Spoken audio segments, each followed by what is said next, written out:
Hi everyone, welcome to my YouTube channel. आज हम LeetCode का डेली चैलेंज सॉल्व करने वाले हैं। आज का क्वेश्चन नंबर है 1137 एन ट्रिबोनासी नंबर। फ्रेंड्स, सबसे पहला question, what is tribonacci number? A Fibonacci series, a series of integer such that each term from the fourth onwards is the sum of the previous three terms. तो जो इसमें बताया गया है, मतलब इसके डेफिनेशन के अनुसार, कि ट्राइबोनासी सीरीज वह सीक्वेंस है जिसका फोर्थ टर्म उसके पहले थ्री टर्म्स का सम होता है। उसी तरह से इस क्वेश्चन में भी दिया गया है। तो आइए अब थोड़ा क्वेश्चन पर नज़र मारते हैं। मैं आपको पेन की सहायता से समझाने की कोशिश करता हूँ। तो ओके, जैसे कि आप मेरे लेफ्ट हैंड साइड पे देख रहे होंगे, यहाँ पे हमें एक सीरीज दी गई है। ये एक ट्रिबोनाची सीरीज है। तो इसमें क्या बोला गया है कि जो इसका पहला टर्म है T0, वो किसके बराबर है? 0 के। जो T1 है वो किसके बराबर है? 1 के। और जो हमारा T2 है वो भी किसके बराबर है? 1 के।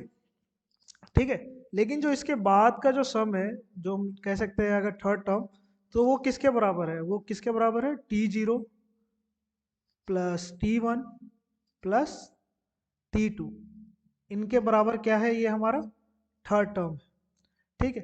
तो हमसे क्वेश्चन में पूछा गया है कि nth ट्रिबोनासी नंबर। तो हमें जो n की वैल्यू दे रखी है, उसी n को उसी nth नंबर पर जो हमारे ट्रिबोनासी का नंबर क्या होगा, मतलब उसकी वैल्यू क्या होगी उस सीरीज पे।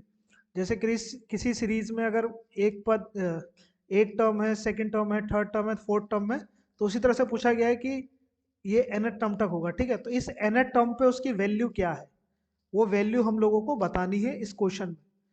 तो आई होप आपको ट्रिबोनासी सीरीज का मतलब समझ में आ गया हो कि ट्रिबोनासी सीरीज क्या होती है। एक सिंपल सी सीरीज होती है जिसका तीसरा तीसरा करो चौथा जो टर्म होता है वो प्रीवियस थ्री टर्म्स के सम के बराबर होता है।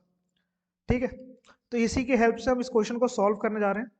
मैं बोर्ड को थोड़ा क्लीन कर देता हूँ। सबसे पहले टाइम कॉम्प्लेक्सिटी से बचने के लिए, मीन्स बचने के लिए नहीं, मतलब थोड़ा सा अपने कोड को अच्छा लिखने के लिए सबसे पहले ही कुछ कंडीशन डाल देते हैं कि if my n is less than equal to 1 then return n। क्योंकि हमें पता है कि अगर जो हमारी ट्रिगोनोमेट्री सीरीज क्या होती है उसके लिए हमें थ्री टर्म्स की जरूरत पड़ती है। लेकिन अगर हमारे टर्म उससे कम है तो वो हम लोग को पता है उसका जो वैल्यू रहने वाला है वो एन ही रहने वाला है, उसका कुछ होने वाला है नहीं। तो इसलिए हम लोग क्या करेंगे, सिंपल एन रिटर्न करवा देंगे। तो मिनिमम हमें थ्री टर्म्स की जरूरत पड़ती है। ओके। जैसा क्वेश्चन में दे रखा है उसको थोड़ा इनिशलाइज कर देते हैं। Int T0 is equal to 0 and T1 int T1 is equal to 1 int T2 is equal to also 1। तो जैसा कि हम लोगों ने क्या कहते हैं एक्सप्लेनेशन के टाइम पे देखा था, सेम हम वही मेथड वही प्रोसेस फॉलो करने जा रहे हैं।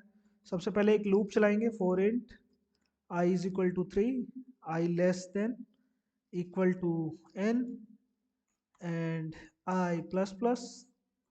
इसके बाद क्या करना है, सबसे पहले हम लोगों को एक सम लेना है। And sum is equal to, sum क्या होगा? T0 plus T1 plus T2।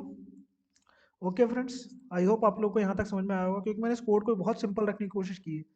कई लोग इस क्वेश्चन को डीपी से सॉल्व करेंगे, कैसे सॉल्व करेंगे, लेकिन मैंने बहुत मिनिमल तरीके से सॉल्व करने की कोशिश करी है ताकि आप लोग को समझ में आए। अब जैसा मैंने आपको बताया था कि हम लोग को अब क्या करना है, सिंपल वैल्यू को स्वैप कर देना। तो T0 की जगह की वैल्यू क्या आ जाएगी? T1। एक एक क्या कहते हैं उसे, एक एक पोजीशन जो है वो बढ़ती रहेगी ना, इंक्रीमेंट होती रहेगी। अब T0 क्या हो जाएगा? T1 हो जाएगा। T1 क्या हो जाएगा? T2 हो जाएगा। और T2 क्या हो जाएगा? सम हो जाएगा, मतलब टर्म 3 हो जाएगा एक तरह से देखा जाए तो। ठीक है फ्रेंड्स, तो T1 की वैल्यू किससे एक्सचेंज हो जाएगी? T2 से बदल जाएगी।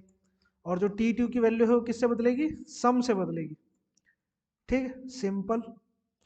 इसके बाद हम लोग को क्या करना है, जो हमारी लास्ट टर्म इसमें क्या बन रही है? हमारी T2 बन रही है ना, तो हमको रिटर्न कर देना, रिटर्न T2।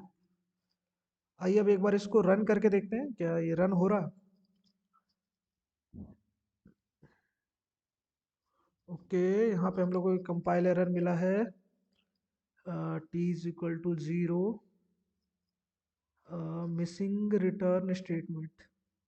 ओके, तो हम लोगों ने एक गलती करी, यहाँ से ये वाला ब्रैकेट हटाना है और इसको यहाँ पे डालना है। बस हम लोग इफ कंडीशन के अंदर ही लिखते हुए चले आ रहे थे सारे कोड को, इसलिए थोड़ा सा मैशअप हो गया। कोई बात नहीं, ठीक है। हमारे टेस्ट केस तो पास हो गए। अब एक बार मैं आपको इसको दोबारा एक बार ड्राई रन करके दिखाता हूँ, थोड़ा अच्छे से आपको समझ में आ जाए। तो आई होप आप कोई अगर इंटरव्यू वगैरह में क्वेश्चन पूछा जाता है तो आप इसको अच्छी तरह से एक्सप्लेन कर पाए।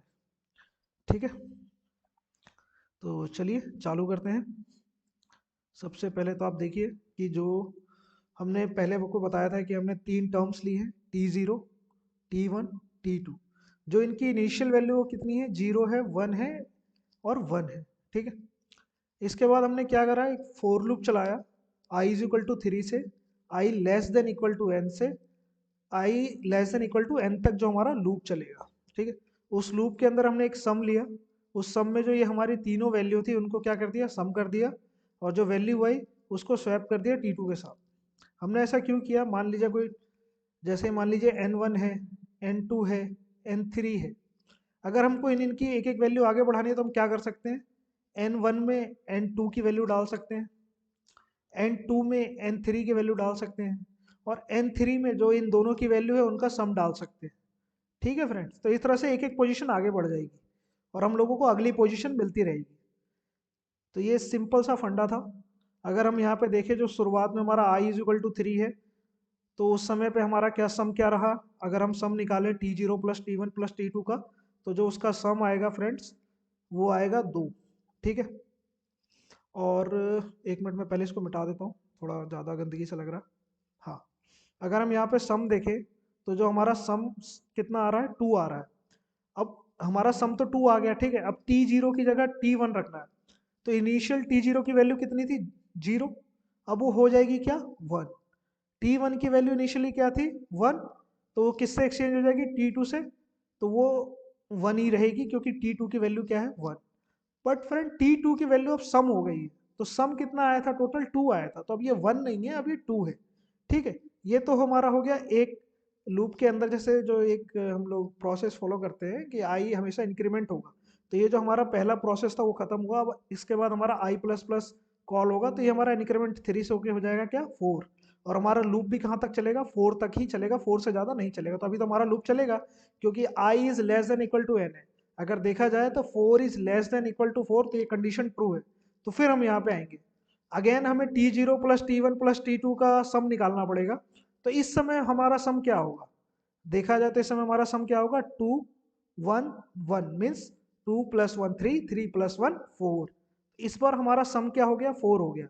अब अगेन जो T0 की वैल्यू उसको चेंज करेंगे किसके साथ, T1 के साथ, तो T1 की वैल्यू क्या है, 1, और जो T1 की वैल्यू है उसको एक्सचेंज करेंगे T2 के साथ।